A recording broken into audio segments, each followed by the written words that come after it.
Good morning, Your Excellency Defense Minister of Vietnam, Excellencies, ladies and gentlemen. At the outset, I would like to compliment all members of ADM Plus on the 10th anniversary of the forum.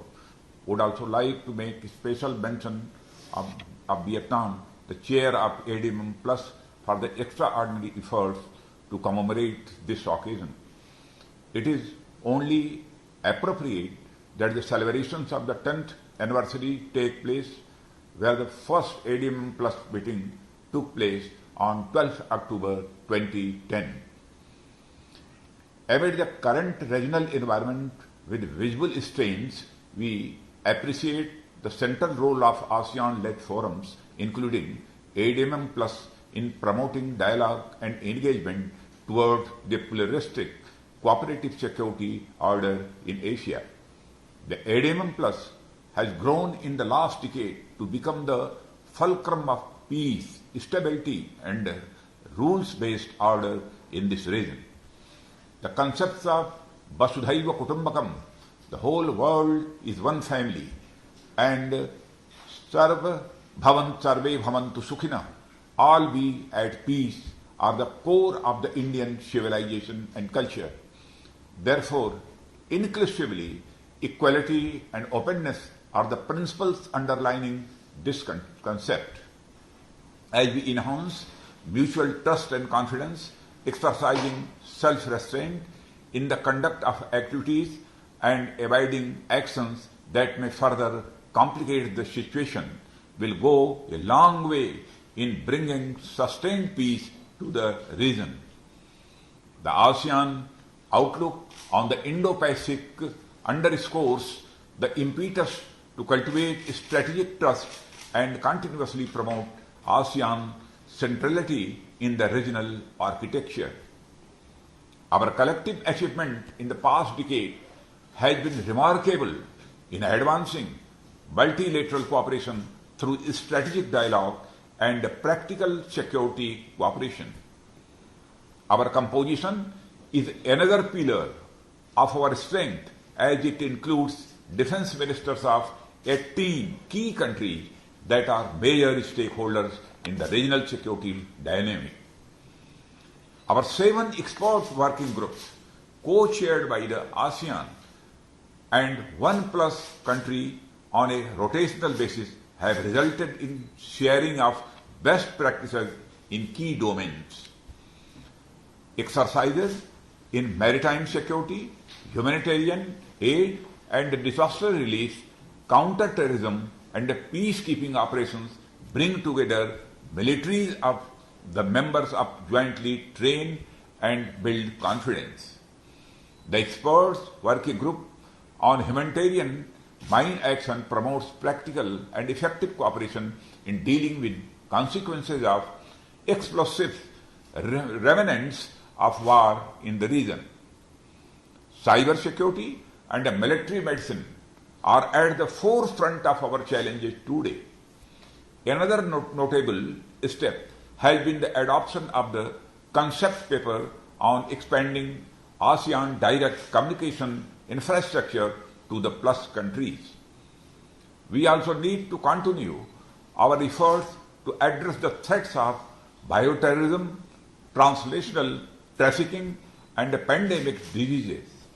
Here, I would like to reiterate the importance of the support of the military establishment of our respective countries to their civilian law enforcement counterparts.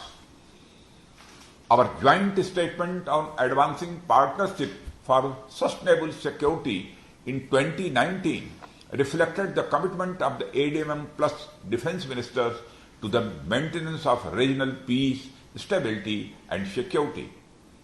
As we stand at the threshold of adopting this year's joint statement, I reiterate our objective to build capacity to address shared security challenges. These challenges are becoming increasingly transboundary in character, and we need to forge closer military-to-military interactions and cooperation amongst the ADM Plus countries.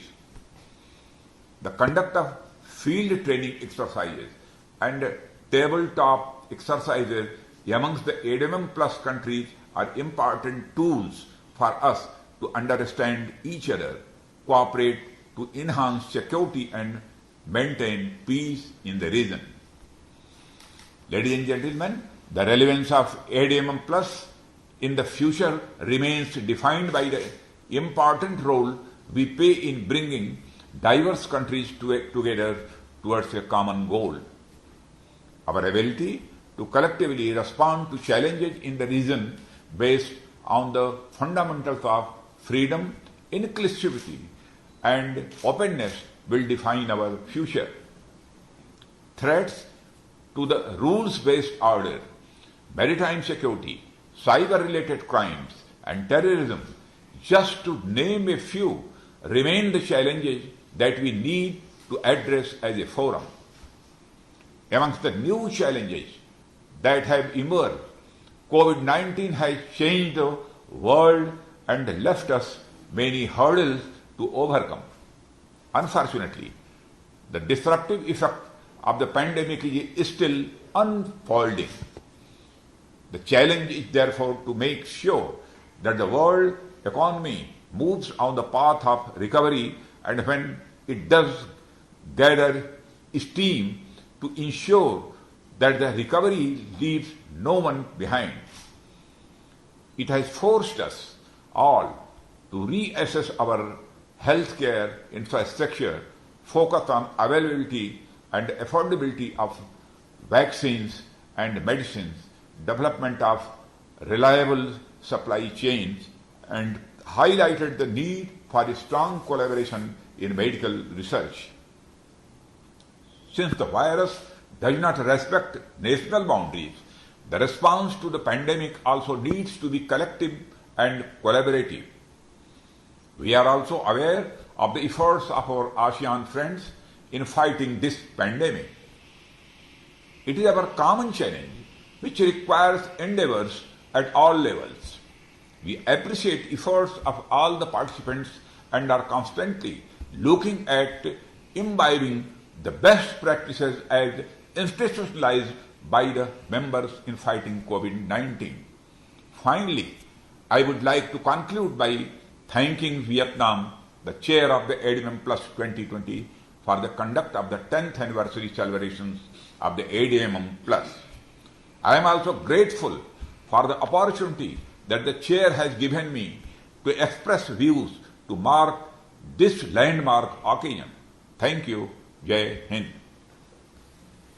Subscribe to our channel by clicking the subscribe button. Click the bell button and enjoy the latest uploads from our channel.